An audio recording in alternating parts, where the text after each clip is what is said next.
Hi good morning to all of you. This is Virendra Singh और आज आप मेरे साथ बोर्ड क्लासेस के जो है प्रीवियस ईयर क्वेश्चन को वर्ब्स के जो है हम उनको डिस्कस करेंगे। आइए समझते हैं बिना टाइम वेस्ट किए। देखिए guys, we dash consider all this before, इसका मैं आपको पहले ये बता दूं कि ये जो सेंटेंसेस हैं इनको पहले आप हिंदी में समझें कि आप अपनी असलियत की जो जीवन है उसमें उसको कैसे यूज करते हैं। उसी के आधार पर जो है हम सारे ब्लैंक्स को फिल करते हैं। वी डैश कंसिडर, कंसिडर होता है विचार करना, संज्ञान में लेना, और कंसिडरेशन होता है लिहाज। हाँ, इसके साथ मैं आपको ये और बता दूं कि जो वोकैब होती है वो कैब को इंग्लिश टू इंग्लिश या इंग्लिश टू सिचुएशन अंडरस्टैंड करें, याद नहीं करें, समझें कि इस शब्द को कहाँ बोला जाएगा। सही शब्दों का सही जगह इस्तेमाल करेंगे तभी इंग्लिश में परफेक्शन ले पाएंगे। आइए समझते हैं। We dash consider all this before, हम इसको पहले ही सोच विचार कर चुके हैं। इसका सेंटेंस का वाक्य इस तरह बनना चाहिए, ऑल दिस बिफोर। तो इसमें आना चाहिए we have considered, we have considered all this before. और क्यों आना चाहिए? वो बोलेगा हमने ये जो बात है पहले ही सोच ली है, यानी कि काम कंप्लीट दिखाना है, परफेक्ट दिखाना है। और दिस आ गया तो ये प्रेजेंट को रिवील कर रहा है, और बिफोर पहले ही, हमने इस बात को पहले ही सोच लिया है, हमने इस बात को पहले ही देख लिया है, ये हमने नोटिस कर लिया है। So we have considered all this before. इस तरह से ये अटेम्प्ट हो जाएगा। सेकंड क्वेश्चन देखिए, Ram dash cry since morning. बच्चे जिन्होंने मेरे साथ टेंस की हैं वो तो पहले से ही अच्छे से जानते होंगे कि सिंस और जो फोर हैं वो यूज होते हैं परफेक्ट कॉन्टिन्यूअस टेंस में। और परफेक्ट कॉन्टिन्यूअस टेंस जब होता है तो उसमें has been, have been, had been, will have been, shall have been use होता है, और उसके साथ वर्ब की फर्स्ट फॉर्म यूज होती है। यहां पर गाइस देखिए, सिंस मॉर्निंग यूज हुआ है, तो जब तक आपके पास कोई इंडिकेशन ना हो कि वो पास्ट का काम है या फ्यूचर का काम है, उसको आप प्रेजेंट में कंसीडर करिए। और उस लिहाज से हम यहाँ पर, राम एक सिंगुलर सब्जेक्ट है और सिंगुलर सब्जेक्ट के साथ हम क्या यूज करेंगे? Has been. Ram has been क्या? क्राइंग। राम सुबह से क्या कर रहा है? रो रहा है। Sita realised, she Sita realised what she dash do and began to cry. देखिए गाइस, एक थोड़ा सा इस बात को बड़े से ध्यान से समझिएगा कि एंड के बाद जो वर्ब्स होती हैं, सेंटेंस की बात नहीं कर रहा, वर्ब्स जो होती हैं वो सेम पैटर्न या सेम टाइम पे यूज होती हैं, तो इसलिए दोनों को सेम तरह से ही यूज किया जाएगा। बहुत बार ऐसा पूछा जाता है और बहुत बार आपको ऐसा देखने को मिलेगा। तो Sita realised what she did, तो डू की सेकंड फॉर्म क्या हो जाएगी? Did. Sita realised what she did and began to cry. इस तरह से इसका आंसर होगा, ये भी कर लिया। When did Nehru dash right his will. देखिए सेंटेंस बहुत ही अच्छा सेंटेंस है। अब जो बिल्कुल बिगिनर होंगे गाइस तो वो ये देखेंगे कि यहाँ पर विल लिखा हुआ है, और जो विल लिखा हुआ है कि वो तो फ्यूचर की पहचान होती है। देखो जी, विल भी आ गया और यहाँ पर डिड भी आ गया, तो इस तरह से वो बड़ा पजल हो जाएंगे। लेकिन इंग्लिश बड़ी ही मजेदार लैंग्वेज भी है। इसमें जैसे आप कहेंगे कि गाय, ये भी होता है, और अपना हिंदी वाला गाय ये भी होता है, व्हाट अ कूल गाय। ठीक है, तो इस तरह से ये फनी लैंग्वेज भी है। ये कूल गाय जो होता है हम इसकी बात करते हैं, ना कि कूल गाय इसकी बात करते हैं। कूल गाय भी हो सकता है। बड़ी ही शीतल गौ माता है, इस तरह से हम यूज कर सकते हैं इसको। लेकिन यहाँ देखिए, when did Nehru right his will, Nehru ने अपनी जो विल है, यहाँ पर विल वसीयत का नाम है बच्चे। विल वसीयत कब लिखी? जब डिड आ जाएगा। दोबारा से एक और एसएससी का हमारे शॉर्ट्स में है, एसएससी में डिड के साथ वहां पर भी V1 का जो एरर है वो दिया गया था, तो यहाँ पर भी हम V1 यूज करेंगे। तो ऑप्शन में यही था, ये यूं का यूं आ जाएगा। When did Nehru right his will, ये हम यहाँ पर इसको मार्क करना भूल गए थे। तो V1 का V1 रहेगा क्योंकि डिड आया है, डिड के साथ V1, या अफर्मेटिव सेंटेंसेस में डिड प्लस V1 जो है वो V2 बन जाते हैं। इसको भी बात में ध्यान रखिएगा कि राइट कहाँ आएगा, रोट कहाँ आएगा। अब देखिए, अगर ना इस सेंटेंस में अफर्मेटिव सेंटेंस होता, बहुत सारे बच्चे इसको गलत करते हैं, बहुत सारे बच्चे इसको ना गलत करते हैं। मैं बता भी देता हूं, जो डिड प्लस कोई भी सिंपल वर्ब की फर्स्ट फॉर्म होगी वो जुड़ करके, क्योंकि ये वीटो है ये वीटो है, तो इसको ये वीटो बना देगी, या ये दोनों वीटो बन जाएंगे। इसको भी ध्यान में रखिएगा। अगर वीडियोस पसंद आए तो चैनल को भी लाइक करें, सब्सक्राइब करें और शेयर करना बिल्कुल ना भूलें। हाय गाइस, देखिए चलते हैं हमारे नेक्स्ट सेंटेंस पे। फिफ्थ सेंटेंस है, he thanked me for what I he thanked me, उसने मेरा धन्यवाद किया, for what I had done, जो मैंने किया था। देखो इसमें व्हाट आई हैड डन, इसमें ये डिफरेंस है कि ही थैंक्ड मी, उसने मुझे धन्यवाद किया। अब धन्यवाद कब करेगा बंदा? पहली बात तो ये धन्यवाद किया, ये भी पास्ट में है, और किस बात के लिए धन्यवाद किया? जो उसने, for what I had done, जो मैंने किया था, यानी कि एक दिन हो सकता है, एक दिन, एक मिनट, एक पल, कितनी भी देर पहले जो उसने किया उसके लिए उसने धन्यवाद किया। तो V2 plus had plus V3 का जो कंडीशनल फॉर्मेशन है, ये उसके हिसाब से सेंटेंस बिल्कुल ठीक है, और इस तरह से ये पुट होगा। नेक्स्ट सेंटेंस में देखते हैं, he dash visit us next week. Guys ये सेंटेंस जो है, ये एक नहीं कई तरीके से बनाया जा सकते हैं। हाँ जी स्टूडेंट्स, बच्चे देखिए समझने की कोशिश कीजिएगा, इसमें सेंस छुपी हुई है। और आप कहोगे कि सर एक से ज्यादा आंसर कैसे हो सकते हैं? हाँ बिल्कुल हो सकते हैं बच्चे। देखिए, वह he visit us next week, पहली बात तो ये जो है, he is visiting us next week, ये भी इसका सही उत्तर है। दूसरा, he will visit us next week, वो अगले हफ्ते आएंगे, और वो अगले हफ्ते आने वाले हैं। ही विजिट्स नेक्स्ट वीक, ये भी इसका सही उत्तर है।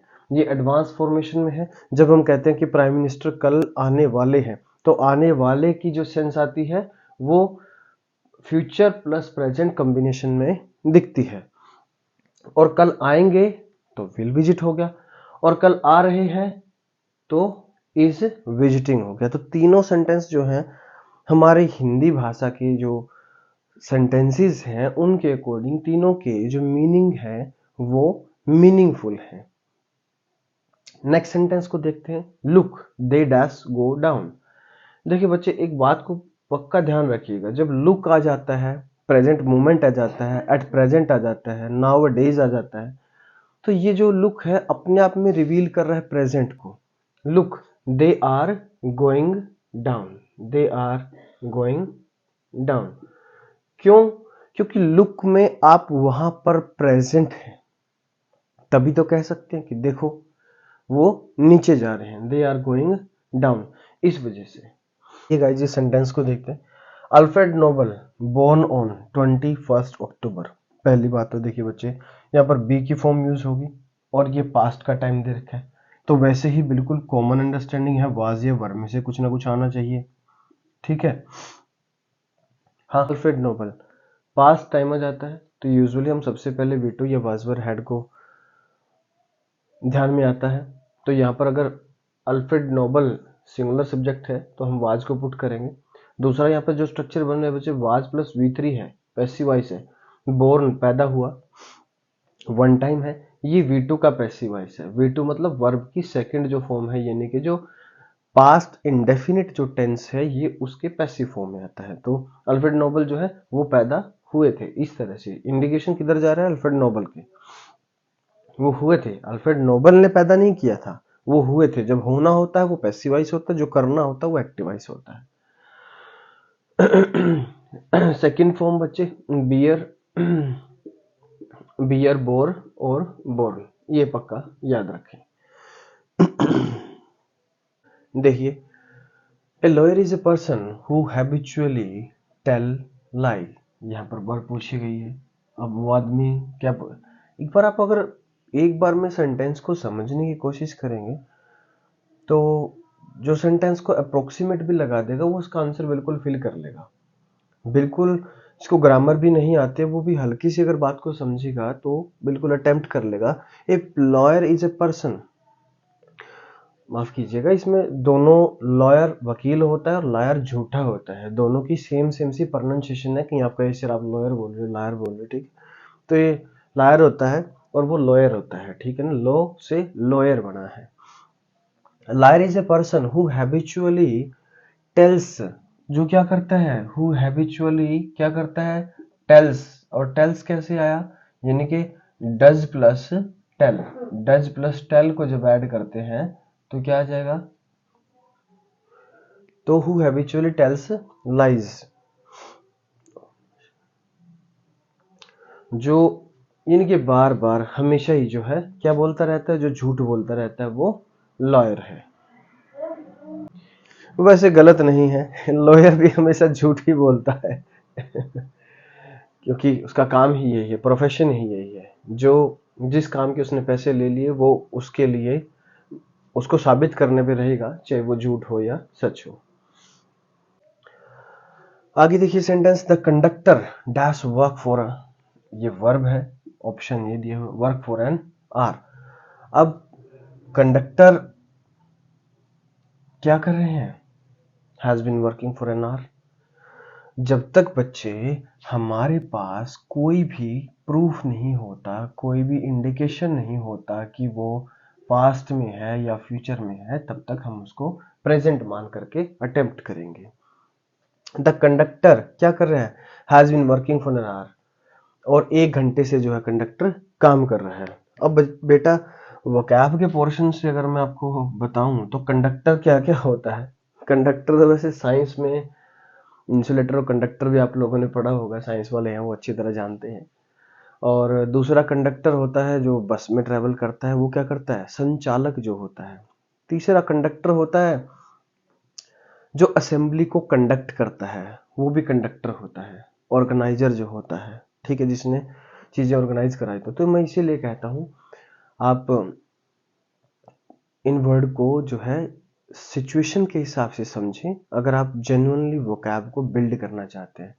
वोकैबलरी कभी भी याद करने से नहीं आती है, आप उसको सिचुएशन में ला करके प्रयोग करेंगे, यूज करेंगे, बोलेंगे, प्रैक्टिस करेंगे, only then you can build your vocabulary very strong.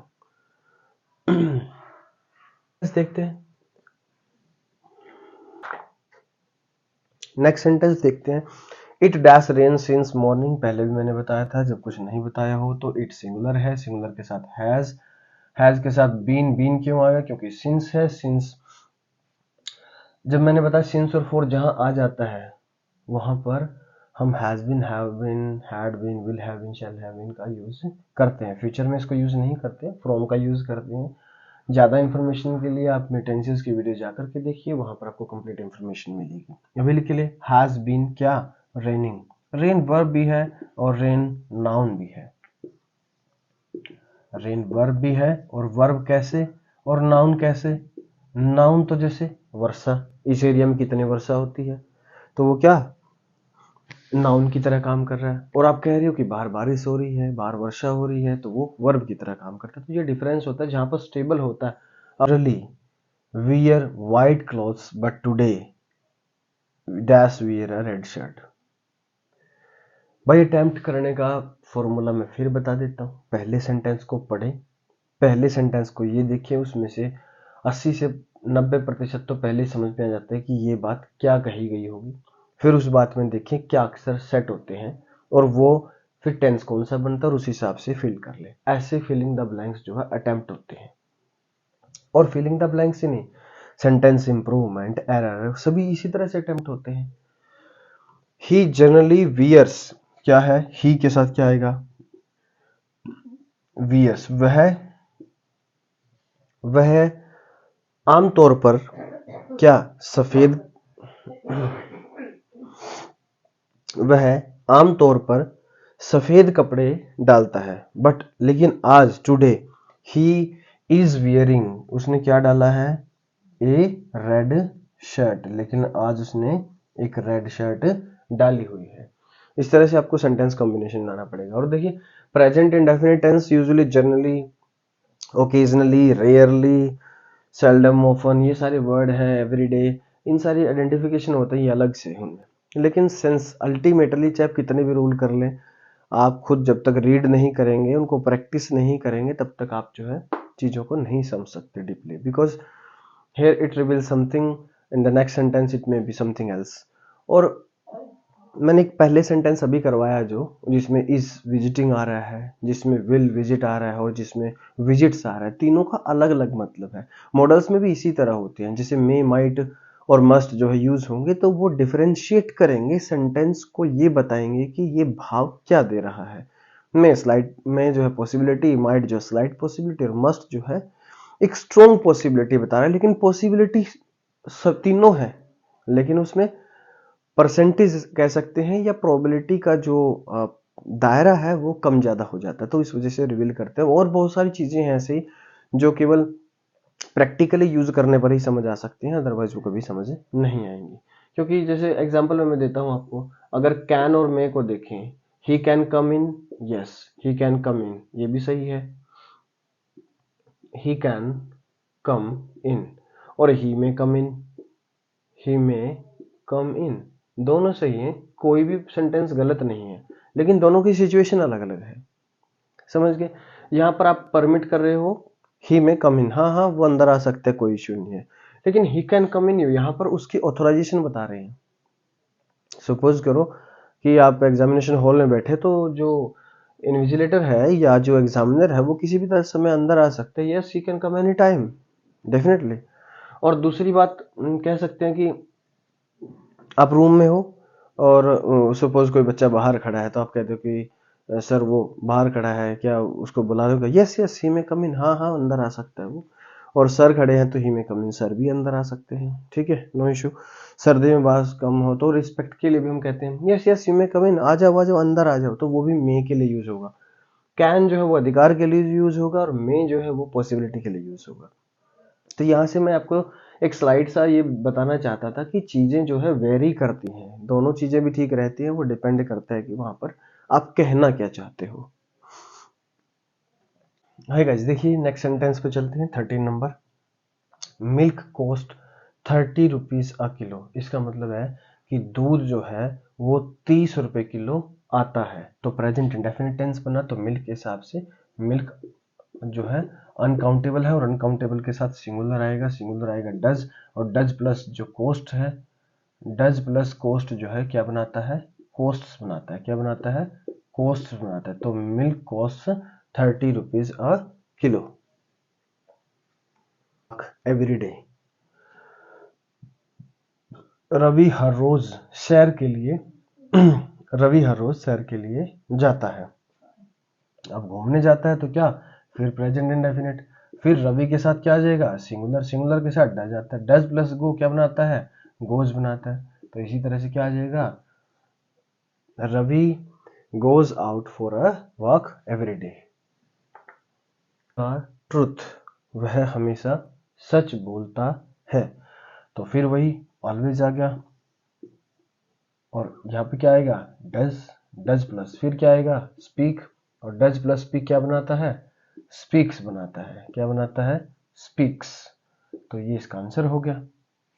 बहरहाल स्टूडेंट्स, मैं आपको एक और बता दूं, इसी लाइन में V2 भी अटेम्प्ट होता है। आप इसी को अटेम्प्ट करेंगे, इसी लाइन में V2 भी होता है। अगर यहाँ पे लिखा होता ही always speak the truth in the past, अगर ऐसा लिखा होता तो बच्चे ही ऑलवेज स्पोक द ट्रूथ आएगा। इसको बिल्कुल मत भूलना। इंडिगो की चैप्टर में जो है वहां पर he always spoke the truth Gandhi ji के बारे में वहां बताया गया है, तो वहां पर स्पोक यूज हुआ है।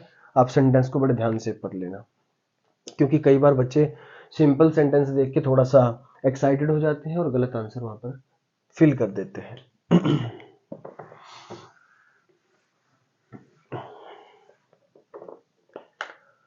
16 नंबर सेंटेंस को देखिए guys. The mayor as well as his brothers going to prison. अब यहां पर जो है बी की फॉर्म दिया हुआ है, देखो बच्चे, बी की फॉर्म में का मतलब है कि या तो यहां पर आप प्रेजेंट में लो तो इज और आर में से पुट करो, और पास्ट में लो तो वाज और वर में से पुट करो। यहां पर ये मतलब हुआ। और क्यों ये मैंने दो क्यों ऑप्शन दिए, क्योंकि यहाँ पर गोइंग लिख रखा है, गोइंग है तो कंटिन्यूस रहेगा, कंटिन्यूस है तो इनमें से ही कोई पुट करना होगा। ठीक है, the mayor as well as, mayor और as well as his brothers, और उसके मेयर ही नहीं उसके भाई, as well as his brothers, उसके भाई भी जो है क्या कर रहे थे, प्रिजन, वो कहाँ जा रहे हैं, जेल में जा रहे हैं।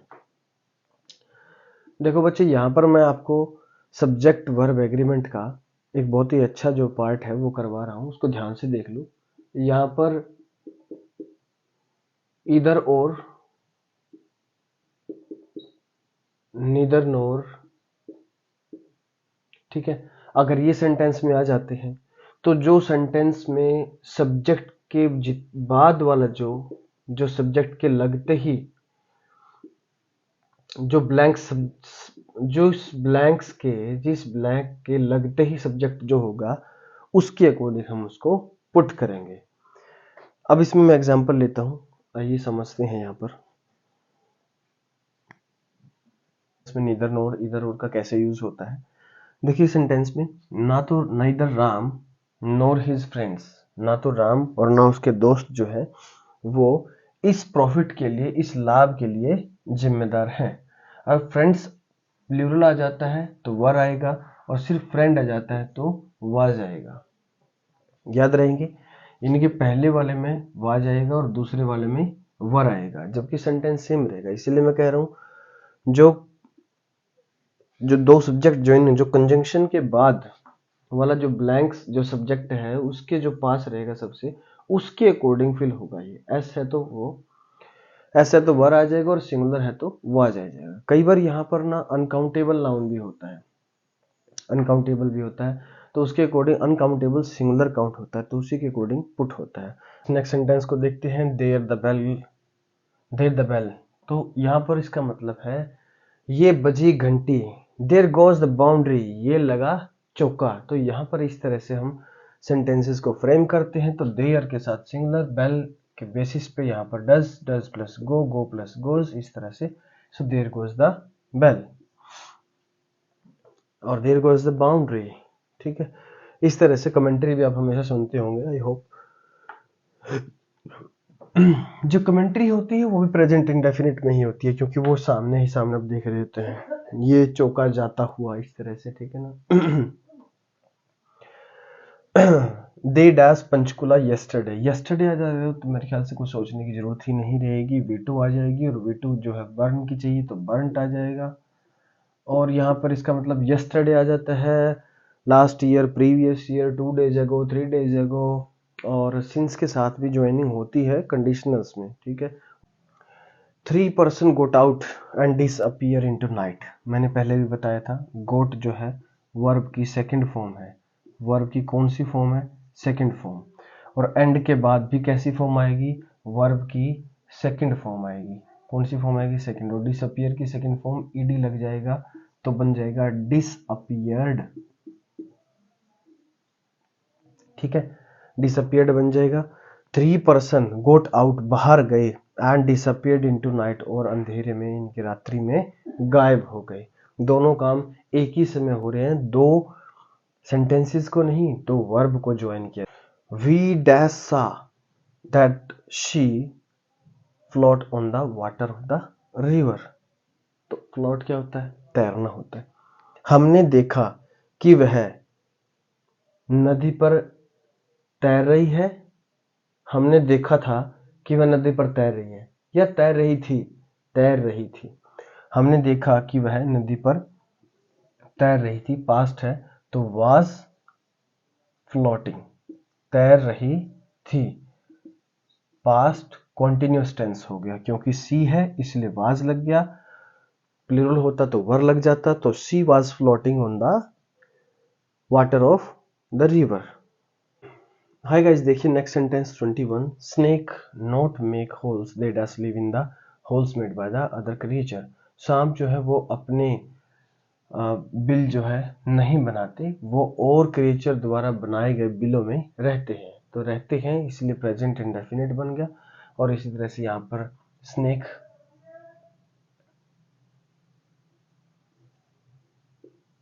Snake do not make holes, और वो क्या करते हैं, दे लिव, प्लूरल आ गया, सेम का same, they live in the holes of, holes made by the other creatures, दूसरे जीवों के द्वारा जो, कंटिन्यू देखिए, snake do not make holes, they live in the holes made by the other creatures. Here snake is used at the common noun, कि सारे सांपों की बात की जा रही है। स्नेक डू नॉट, एक स्नेक की बात नहीं की जा रही कि यहाँ पर डर जाएगा, यहाँ पर स्नेक प्रजाति की बात की जा रही है। तो snake do not make holes, they live in the holes made by the other creatures. Next sentence है हमारा 22, 4 miles इज और are not a long distance. आप यहां पर देखिए 4 माइल जो है वो एक कलेक्टिव यूनिट में बताया गया है, और कलेक्टिव यूनिट में क्या एक लॉन्ग डिस्टेंस नहीं है, तो क्या 4 miles इज नॉट है लॉन्ग डिस्टेंस। 23वां सवाल देखिए, आई और ही टू बी डिवाइडेड। भाई मैंने पहले बताया था आपको कि जो दो कंजंक्शन के साथ यहां पर सब्जेक्ट नीदर नॉर ईदर और इस तरह से अगर ज्वाइन कर रखा तो ही इज टू बी डिवाइडेड, जो पास वाला ब्लैंक्स होता है उसके अकॉर्डिंग हम यहां पर पुट कर देते हैं। ध्यान में रखिएगा, नीदर नॉर ईदर और, यहां पर मैंने पहले से भी समझा रखा है। सब्जेक्ट वर्ब एग्रीमेंट हमारा जल्द ही टॉपिक होगा, तो इसलिए चैनल को सब्सक्राइब जरूर करें और शेयर करना भी मत भूलें। अगला सेंटेंस देखें 24, I dash not hear from him since he go to Delhi. मैंने क्या नहीं किया है जब से उसने क्या नहीं हुआ है। अब ध्यान से देखिएगा, I have not heard from him since ही, क्या जब से वह, जैसे, अरे बता भी तो रहा है, भाव भी तो ऐसे ही आ रहा है। मैंने आई हैवंट हर्ड फ्रॉम हिम, मेरी तो उससे कोई बात नहीं है, उसके मतलब उससे नहीं सुना है, नहीं सुना है यानी कि उसने कुछ नहीं कहा, कहा नहीं है तो उसका मतलब मुलाकात नहीं हुई है या बात नहीं हुई है। ठीक है, बात टेलीफोनिक भी हो सकती है। वो कह रहा है I haven't heard from him since he went to Delhi, जब से वह दिल्ली गया है तब से मेरी उससे कोई बात नहीं हुई है। तो यहां पर सिंस के साथ जो है V2 का भी यानी कि वर्ब की सेकंड फॉर्म का भी एक ऐसा रेयर कॉम्बिनेशन है, आप इसको जरूर ध्यान में रखिएगा, क्योंकि ये सेंटेंस कई बार आगे दे देता है सेंटेंस में, कई बार पीछे, कई बार स्टार्टिंग में, कई बार एंडिंग में, तो इस तरह से क्वेश्चन को घुमाता रहता है। सेंस वही आएंगी, क्वेश्चंस यही आएंगे, कॉन्सेप्ट यही आएगा।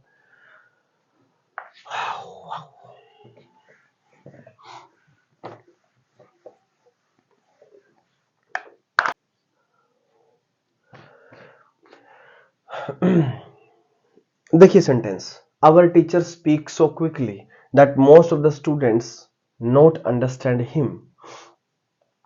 हमारे टीचर इतना जल्दी जल्दी बोलते हैं कि ज्यादातर स्टूडेंट्स उनको समझ नहीं पाते हैं। ये इसकी हिंदी की असली ट्रांसलेशन है, जिसके हिसाब से यहाँ पर रिवील होता है कि इसको प्रेजेंट इंडेफिनिट टेंस में बनाना चाहिए। तो इस हिसाब से हम यहाँ पर आवर टीचर क्या स्पीक्स, यानी कि एक ही बंदे की बात हो रही है ना, तो डज प्लस स्पीक क्या बन गया, स्पीक्स बन जाता है। डज प्लस स्पीक जो है वो क्या बन जाता है, स्पीक्स बन जाता है। सो क्विकली, इतना जल्दी कि that most of the students क्या नहीं करते हैं, ज्यादातर स्टूडेंट्स डू नॉट अंडरस्टैंड, क्या नहीं करते हैं, बहुत सारे स्टूडेंट समझ नहीं पाते हैं। डू इसलिए आया क्योंकि स्टूडेंट्स था, प्लूरल था, प्लूरल था तो डू आएगा, डू के हिसाब से सीधा जुड़ जाएगा, यहाँ पर ऐड नहीं होगा। और वैसे भी नहीं अफर्मेटिव भी होता तब भी अंडरस्टैंड का अंडरस्टैंड ही रहता, लेकिन नेगेटिव है तो डू नॉट अंडरस्टैंड हो जाएगा। नेक्स्ट सेंटेंस करते हैं।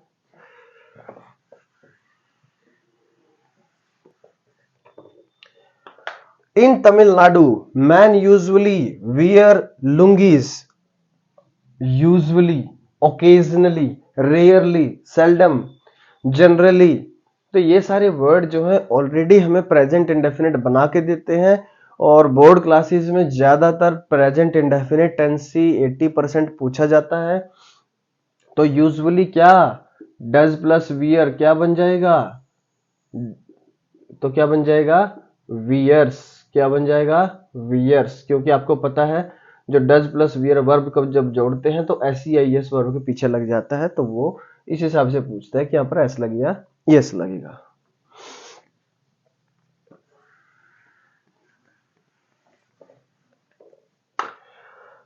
Run fast, the train dash leave. अब देखो इस सेंटेंस को एक बार अपनी प्रैक्टिकल लाइफ में देखना कि कहां यूज करेंगे। इसका मतलब क्या दिख रहा है, जल्दी चलो, द ट्रेन डैश लीव। अब सिचुएशन तो नहीं है ना जल्दी चलो नहीं तो रेल छूट जाएगी, ऐसा तो नहीं है ना। जल्दी चलो, ट्रेन इज लीविंग, जल्दी चलो ट्रेन जा रही है। और जा रही है क्या बनाएगा, कंटिन्यूस बनाएगा, तो इसका बन जाएगा the train is leaving, train जा रही है। भाई रन फास्ट हो गया, एट द प्रेजेंट मोमेंट हो गया, प्रेजेंटली हो गया, नाउअडेज हो गया, ये सारे जो है प्रेजेंट कंटिन्यूस को यूजुअली रिवील करते हैं। लुक डाउन, आई सा, तो ये आई सा क्या फिर वाजवर बन जाएगा, और आई सी मैं देख प्रेजेंटली अभी दिखाएगा तो वो क्या रिवील करेगा, कंटिन्यूस रिवील करेगा। और क्या प्रेजेंट कंटिन्यूस यूज कर, क्योंकि आप जब वहां पर होंगे तभी तो ऐसा बोल पाएंगे। नेक्स्ट सेंटेंस पे चलते हैं।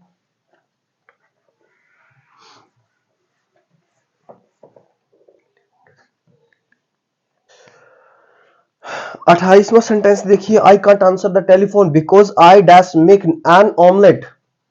मैं फोन नहीं उठा सकता क्योंकि मैं क्या कर रहा हूं, I am making an omelette. Verb कहां है, ये रही वर्ब। तो आई एम मेकिंग, अरे जिनको इतना तो बेसिक तो पता होगा भैया कि वर्ब कौन सी है इसमें, ऑमलेट वर्ब नहीं है। तो आई एम मेकिंग क्या बना रहा हूं मैं, आई एम मेकिंग। अब आप कहोगे सर मैं ऑमलेट बना रहा था, इसमें वाज प्लस भी तो आ जाता है। हाँ बेटा जरूर आ सकता है, लेकिन यहाँ पर कैन नॉट भी तो लिखा हुआ है, अपने आप ही प्रेजेंट बन गया, ये प्रेजेंट में ही लाना पड़ेगा, कॉम्बिनेशन भी तो बनाना पड़ेगा इसका। आए समझ में, आगे चलते हैं।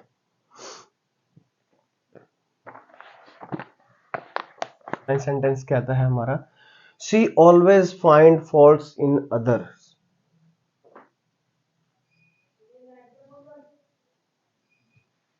हाय गाइस, देखिए she always find faults in others, वह हमेशा दूसरों में क्या निकालती है, दोष निकालती है। फाइंड्स, फॉर फाइंड्स कैसे आया, डज प्लस फाइंड को जोड़ेंगे तो क्या बन जाएगा, फाइंड्स बन जाएगा, फाइंड फॉल्ट्स। कई बच्चे क्या सोचते हैं कि यहाँ भी ऐसा आ गया जी, यहाँ भी ऐसा आ गया जी, बिल्कुल बिगिनर होते हैं ना, उनको ये भी प्रॉब्लम आती है, ठीक है।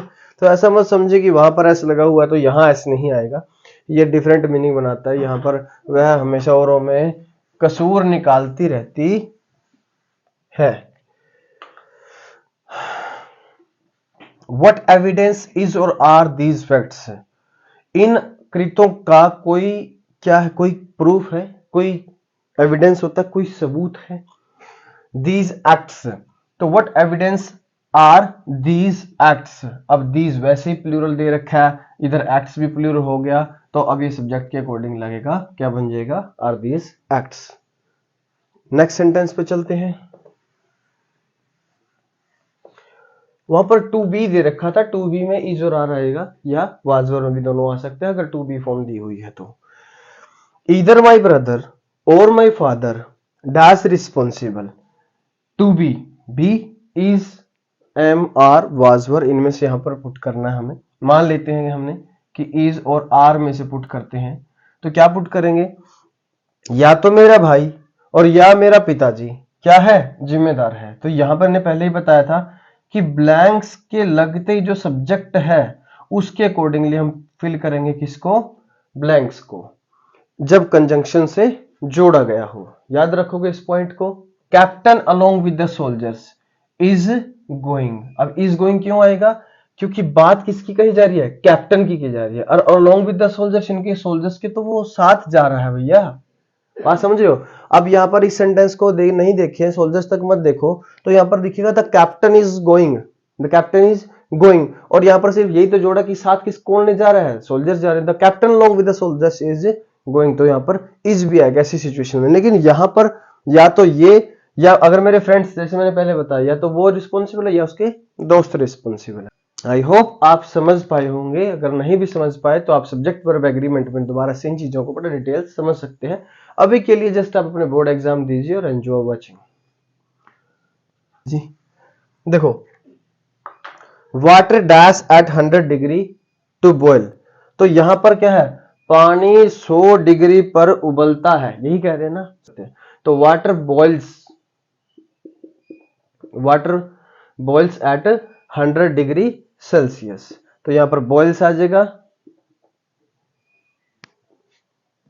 वाटर, अब कहेंगे जी वाटर बॉइल्स क्या गया, अरे वाटर अनकाउंटेबल है, और अनकाउंटेबल हिसाब से मैंने समझाया कि क्या यूज करेंगे, डज यूज करेंगे, और डज के साथ क्या बन गया, बॉइल्स बन गया, सिंपल।